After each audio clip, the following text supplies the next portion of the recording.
মার্কিন president Donald ট্রাম্পের সঙ্গে রুশ প্রেসিডেন্ট পুতিনের নির্ধারিত বৈঠক স্থগিত হওয়ার একদিন পরই রাশিয়া বড় পরিসরে পারমাণবিক মহড়া চালিয়েছে।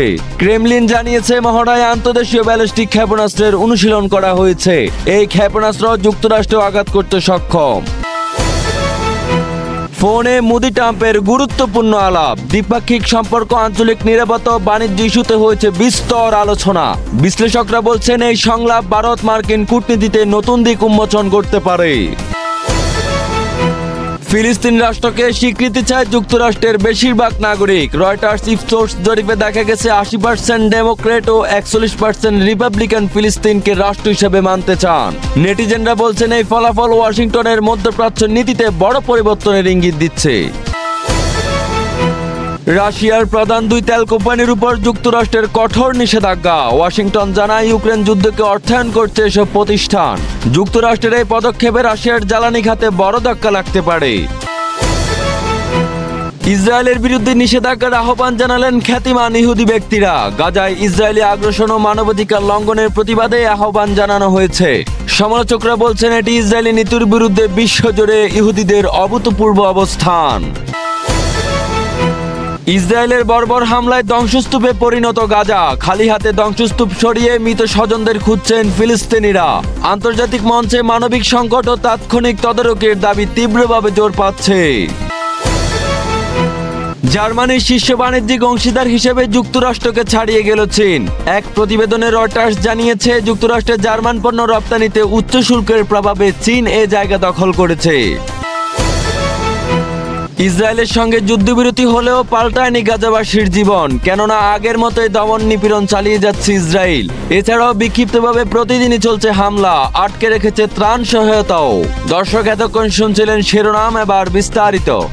পুতিন ট্রাম্প বৈঠক স্থগিতের পর রাশিয়া বড় পরিসরে পারমাণবিক মহড়া চালিয়েছে। ক্রেমলিন জানিয়েছে, মহড়ায় আন্তদেশীয় ব্যালিস্টিক ক্ষেপণাস্ত্রের অনুশীলন করা হয়েছে। এই ক্ষেপণাস্ত্র যুক্তরাষ্ট্র আঘাত করতে সক্ষম। রুশ সামরিক প্রধান জেনারেল বেলেডি মহড়ার বিস্তারিত তথ্য প্রেসিডেন্ট পুতিনকে জানালে সেই ভিডিও ক্রেমলিন প্রকাশ করে। ইউক্রেন যুদ্ধের বিভিন্ন গুরুত্বপূর্ণ সময়ে পুতিন বারবার রাশিয়ার পারমাণবিক সক্ষমতার কথা মনে করিয়ে দিয়েছেন। এগুলোকে পশ্চিমা দেশগুলোর জন্য একটি সতর্ক বার্তা হিসাবে বিবেচিত। এদিকে ন্যাটো নিজস্ব প্রতিরোধমূলক পারমাণবিক মহড়া চালাচ্ছে। গত সপ্তাহে পুতিন ও ট্রাম্পের মধ্যে ফোনালাপের পর জানানো হয়েছিল তারা শিগগিরই হাঙ্গেরিতে বৈঠক করবেন। তবে সোমবার দুই দেশের পররাষ্ট্রমন্ত্রীদের আলোচনার পরদিন হোয়াইট হাউস জানায়, এখনই পুতিনের সঙ্গে ট্রাম্পের বৈঠকের কোনো পরিকল্পনা নেই। ট্রাম্প বলেছেন, আমি বৃথা বৈঠক চাই না। রাশিয়াও একই মনোভাব ব্যক্ত করে জানিয়েছে, অর্থবহ আলোচনার জন্য প্রস্তুতি দরকার। ক্রেমলিনের মুখপাত্র দিমিত্রি পেসকভ বলেন, তারিখ এখনও নির্ধারিত হয়নি, তবে বৈঠকের আগে গভীর প্রস্তুতি প্রয়োজন, যা সময় সাপেক্ষ। তিনি নিশ্চিত করেছেন যে প্রস্তুতি প্রক্রিয়া অব্যাহত রয়েছে। রয়টার্সকে তিন সূত্র জানিয়েছে, রাশিয়া যুক্তরাষ্ট্রকে জানিয়ে দিয়েছে যে শান্তি চুক্তির শর্ত হিসাবে ইউক্রেনের দক্ষিণ পূর্বাঞ্চলীয় দনবাস অঞ্চলের পুরো নিয়ন্ত্রণ রাশিয়ার হাতে দিতে হবে। এটি কার্যত ট্রাম্পের প্রস্তাব প্রত্যাখ্যান। ট্রাম্প দুই পক্ষকে বর্তমান ফ্রন্টলাইনের ভিত্তিতে যুদ্ধবিরতির আহ্বান জানিয়েছিলেন। রুশ উপপররাষ্ট্রমন্ত্রী সের্গেই রিয়াবকভ রাষ্ট্রীয় বার্তা সংস্থা RIA কে বলেন, এ ধরনের কোনো অবস্থান আনুষ্ঠানিকভাবে জানানো হয়েছে কিনা তা আমি নিশ্চিত করে বলতে পারছি না, তবে বৈঠকের প্রস্তুতি চলছে, বড় কোনো বাধা দেখছি না। এদিকে মঙ্গলবার রাতভর রাশিয়া ও ইউক্রেন একে অপরের উপর ব্যাপক ক্ষেপণাস্ত্র হামলা চালিয়েছে। ইউক্রেনীয় কর্মকর্তারা জানান, রুশ হামলায় কিয়েভ ও আশেপাশের এলাকায় 6 জন নিহত হয়েছেন, যাদের মধ্যে 2 জন শিশু রয়েছে। একই সঙ্গে দেশের বিভিন্ন অঞ্চলে বিদ্যুৎ বিভ্রাট ঘটেছে। ইউক্রেনের সেনাবাহিনী জানিয়েছে, তারা ফরাসি ব্রিটিশ নির্মিত স্টর্ম শ্যাডো ক্ষেপণাস্ত্র ব্যবহার করে রাশিয়ার দক্ষিণাঞ্চলীয় বায়ানক্স অঞ্চলের একটি রাসায়নিক কারখানায় হামলা চালিয়েছে। ইউরোপীয় প্রতিরক্ষা খাতে শেয়ার মূল্য বেড়ে গেছে পুতিন ট্রাম্প বৈঠক স্থগিতের খবরে। ইউরোপের বেশিরভাগ দেশই কিয়েভের প্রতি দৃঢ় সমর্থন জানিয়ে সামরিক ব্যয় বাড়ানোর প্রতিশ্রুতি দিয়েছে। ইউক্রেনের প্রেসিডেন্ট জেলেনস্কি সুইডেনের প্রধানমন্ত্রীর সঙ্গে দেখা করার কথা রয়েছে। দেশটির অস্ত্র নির্মাতা কোম্পানি সাবের কারখানায় এই বৈঠক হবে। ইউক্রেনীয় প্রেসিডেন্ট বলেছেন, রাশিয়ার কূটনীতি নিয়ে কোনো অর্থপূর্ণ আলোচনা হতে পারে না যতক্ষণ না রুশ নেতৃত্ব প্রকৃত সমস্যার মুখে পড়ে, আর তা কেবল সম্ভব নিষেধাজ্ঞা, দূরপাল্লার অস্ত্র সরবরাহ এবং অংশীদারদের সমন্বিত কূটনীতিক প্রচেষ্টার মাধ্যমে। রুশ হামলার কারণে ইউক্রেন জুড়ে জরুরি বিদ্যুৎ বিভ্রাট চলছে। ইউক্রেনের পররাষ্ট্রমন্ত্রী অ্যান্দ্রি সিবিহা আন্তর্জাতিক সহযোগীদের প্রতি আহ্বান জানিয়েছেন, শীতের আগে অতিরিক্ত জ্বালানি সহায়তা না পেলে দেশটি মানবিক সংকটে পড়বে।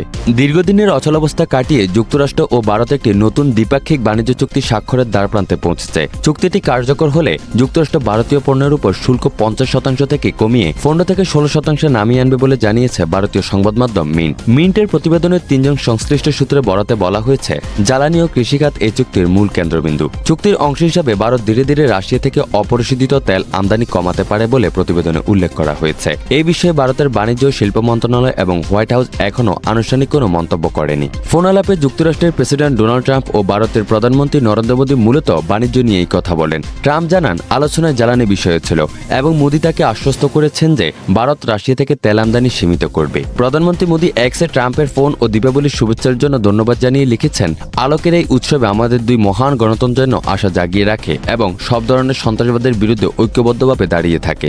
মিন্টের প্রতিবেদনে আরও বলা হয়েছে, যুক্তরাষ্ট্রের সঙ্গে আলোচনার অংশ হিসেবে ভারত অজেনেটিক্যালি পরিবর্তিত ভুট্টা ও সোয়ামিল আমদানি বাড়াতে পারে। এছাড়া শুল্ক হার বাজারে প্রবেশাধিকারের পর্যায়ক্রমিক পর্যালোচনার একটি প্রক্রিয়া চুক্তির অন্তর্ভুক্ত থাকতে পারে। চূড়ান্ত চুক্তিটি এই মাসে অনুষ্ঠিতব্য আসিয়ান শীর্ষ সম্মেলনে ঘোষণা করা হতে পারে বলে ধারণা দিয়েছে মিন। ফিলিস্তিনকে রাষ্ট্র হিসাবে স্বীকৃতি দেওয়া উচিত বলে মনে করেন 80% ডেমোক্রেট এবং 41% রিপাবলিকান সহ বেশিরভাগ যুক্তরাষ্ট্রের নাগরিক। রয়টার্স ইপসোসের একটি জরিপে এই তথ্য উঠে এসেছে। রয়টার্স জানিয়েছে, গত সোমবার শেষ হওয়া 6 দিনের এই জরিপে দেখা গেছে 59% উত্তরদাতা ফিলিস্তিন রাষ্ট্রের মার্কিন স্বীকৃতির পক্ষে এবং 33% এর বিরোধিতা করেছেন। বাকিরা অনিশ্চিত অথবা প্রশ্নের উত্তর দেননি। জরিপের তথ্য অনুসারে ক্ষমতাসীন রিপাবলিকান পার্টির 53% ফিলিস্তিনের বিরোধিতা করেছেন, তবে 41% রিপাবলিকান বলেছেন তারা ফিলিস্তিনের স্বীকৃতিকে সমর্থন করবেন। সাম্প্রতিক সপ্তাহগুলোতে ক্রমবর্ধমান সংখ্যক দেশ, মার্কিন মিত্র ব্রিটেন, কানাডা, ফ্রান্স ও অস্ট্রেলিয়া আনুষ্ঠানিকভাবে ফিলিস্তিনকে রাষ্ট্র হিসাবে স্বীকৃতি দিয়েছে। 2023 সালের অক্টোবর থেকে গাজায় দখলদার ইসরায়েলি বাহিনীর গণহত্যা যুদ্ধে 67,000-এর বেশি মানুষ মারা গেছে, যাদের বেশিরভাগই নারী ও শিশু। সেই সঙ্গে নির্বিচার বোমাবর্ষণে শহরটি সম্পূর্ণভাবে ধ্বংস করে দেওয়া হয়েছে। জরিপে অংশগ্রহণকারীদের প্রায় 60% বলেছেন গাজায় ইসরায়েলের প্রতিক্রিয়া মাত্রা ছাড়িয়ে গেছে, তবে 32% এর সঙ্গে দ্বিমত। জানুয়ারিতে হোয়াইট হাউসে ফিরে আসা ডোনাল্ড ট্রাম্প চলতি মাসে হামাস ইসরায়েলের মধ্যে যুদ্ধবিরতিতে মধ্যস্থতা করেছেন।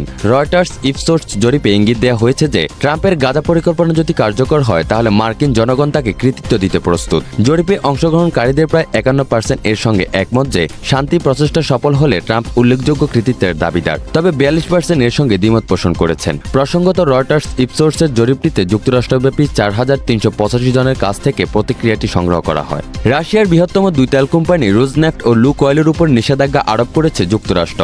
ইউক্রেন যুদ্ধ অবসানে শান্তি আলোচনায় যোগ দিতে অস্বীকৃতি জানানোয় এই নিষেধাজ্ঞা ঘোষণা করা হয়। মার্কিন অর্থমন্ত্রী স্কট বেসেন্ট এক বিবৃতিতে বলেছেন, রাশিয়ার প্রধান অর্থকরী জ্বালানি খাতকে লক্ষ্য করে এই পদক্ষেপ নেওয়া হয়েছে। উদ্দেশ্য হল যুদ্ধ চালিয়ে যাওয়ার জন্য ক্রেমলিনের রাজস্ব সংগ্রহের সক্ষমতা হ্রাস করা।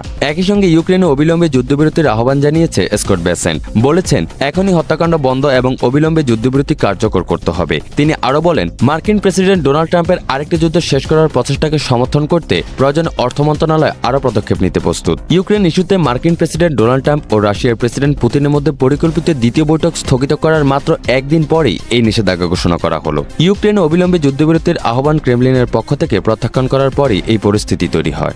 এর আগে যুক্তরাজ্যও একই পদক্ষেপ নেয়। গত 15 অক্টোবর রোজনেফট ও লুক অয়েলের উপর নিষেধাজ্ঞা আরোপ করে প্রধানমন্ত্রী কিয়ার স্টারমার সরকার। রাশিয়ার পারমাণবিক অস্ত্রের মহড়া শুরুর কয়েক ঘন্টা পরেই এই নিষেধাজ্ঞা দেওয়া হলো।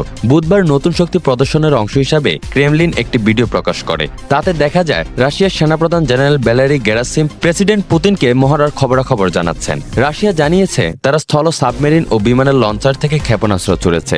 এসবের মধ্যে এমন পাল্লার ক্ষেপণাস্ত্র রয়েছে যা যুক্তরাষ্ট্রে আঘাত হানতে সক্ষম। রাশিয়ার প্রতিরক্ষা মন্ত্রণালয় জানিয়েছে তাদের দূরপাল্লার টু-22 M3 কৌশলগত বোমারু বিমান বাল্টিক সাগরে চক্কর দিয়েছে। চক্করের বিভিন্ন সময়ে বিদেশি, সম্ভবত নাটোর যুদ্ধবিমান তাদের বোমারু বিমানকে অনুসরণ করেছে। গাজায় ইসরায়েলের বিবেকবর্জিত কর্মকাণ্ডকে গণহত্যার শামিল আখ্যায়িত করে তেল আবিবের উপর নিষেধাজ্ঞা আরোপের আহ্বান জানিয়েছে বিশ্বের খ্যাতিমান বহু ইহুদি। এক খোলা চিঠিতে জাতিসংঘ ও বিশ্ব নেতাদের প্রতি এ আহ্বান জানান তারা। সংবাদ মাধ্যম দ্য গার্ডিয়ানের প্রতিবেদনে বলা হয়, চিঠিতে সাবেক ইসরায়েলি কর্মকর্তা, অস্কারজয়ী লেখক, বুদ্ধিজীবী সহ 460 জন সই করেছেন। তারা গাজা দখলকৃত পশ্চিম তীর ও পূর্ব জেরুজালেমে ইসরায়েলি কর্মকাণ্ডের জবাবদিহিতা নিশ্চিতের দাবি জানিয়েছেন। ব্রাসেলসে ইউরোপীয় ইউনিয়নের ইউই নেতারা বৈঠকে বসার আগে চিঠিটি প্রকাশ করা হয়। বৈঠকে ইউই নেতারা মানবাধিকার লঙ্ঘনের দায়ে ইসরায়েলের উপর নিষেধাজ্ঞা আরোপের প্রস্তাবগুলো স্থগিত রাখার পরিকল্পনা করেছেন বলে জানা গেছে।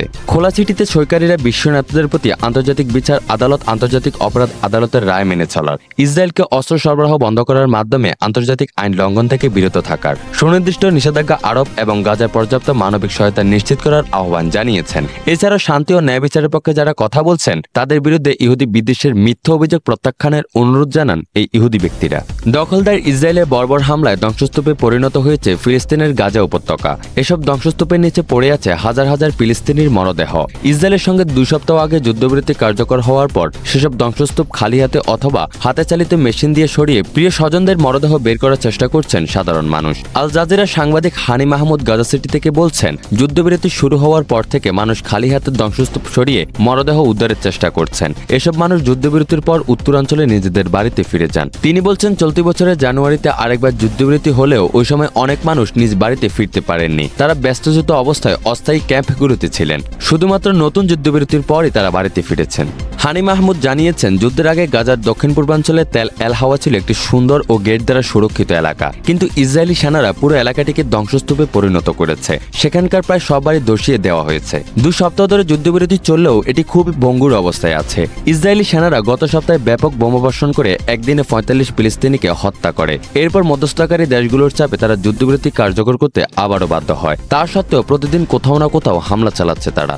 জার্মান পরিসংখ্যান অফিসের প্রাথমিক তথ্য অনুসারে 2025 সালের প্রথম 8 মাসে জার্মানির বৃহত্তম বাণিজ্যিক অংশীদার হিসেবে যুক্তরাষ্ট্রকে ছাড়িয়ে গেছে চীন। যুক্তরাষ্ট্রে জার্মান পণ্য রপ্তানিতে উচ্চ শুল্কের প্রভাবে চীন এ জায়গা দখল করে নিয়েছে। রয়টার্সের হিসাব অনুযায়ী জানুয়ারি থেকে আগস্ট পর্যন্ত চীনের সঙ্গে জার্মান আমদানি ও রপ্তানিতে মোট 163.4 বিলিয়ন ইউরো অর্থাৎ 190.7 বিলিয়ন ডলার, যেখানে মার্কিন যুক্তরাষ্ট্রের সঙ্গে এই বাণিজ্যের পরিমাণ ছিল 162.8 বিলিয়ন ইউরো। চীনের 8 বছরের ধারাবাহিকতার অবসান ঘটিয়ে 2024 সালে যুক্তরাষ্ট্র জার্মানির শীর্ষ বাণিজ্যিক অংশীদার হয়ে ওঠে।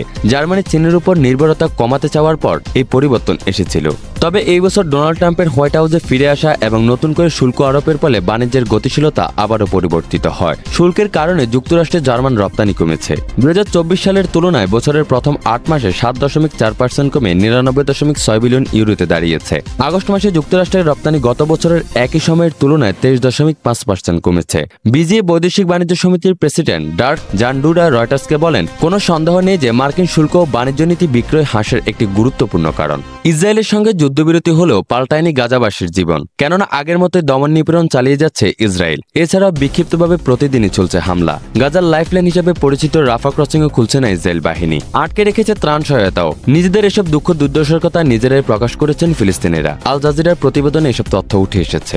10 অক্টোবর থেকে কার্যকর হওয়া চলমান যুদ্ধবিরতি সত্ত্বেও ইসরায়েলি বাহিনীর হাতে কয়েক ডজন মানুষ নিহত হয়েছেন। বুধবারও তুফা এলাকায় একজন ফিলিস্তিনি নিহত হয়েছেন। এছাড়া যুদ্ধবিরতি চুক্তি অনুযায়ী গাজায় ত্রাণ প্রবেশ করতে দিচ্ছে না ইসরায়েল বাহিনী। উপত্যকার দক্ষিণে রাফা সীমান্ত বন্ধ করে রেখেছে তারা। মাত্র 2টি সীমান্ত দিয়ে গাজাবাসীর জন্য ত্রাণ প্রবেশ করতে দেওয়া হচ্ছে। গাজার সরকারি মিডিয়া অফিস জানিয়েছে, যুদ্ধবিরতি শুরুর পর থেকে উপত্যকায় 6,600 ট্রাক ত্রাণ প্রবেশের কথা ছিল, তবে সোমবার পর্যন্ত মাত্র 986 ট্রাক প্রবেশ করেছে। এই বিষয়ে জাতিসংঘের ত্রাণ সংস্থা এক্সপোস্টে জানিয়েছে, সব ক্রসিং খুলতে হবে, সাহায্য অবাধে প্রবেশ করতে হবে।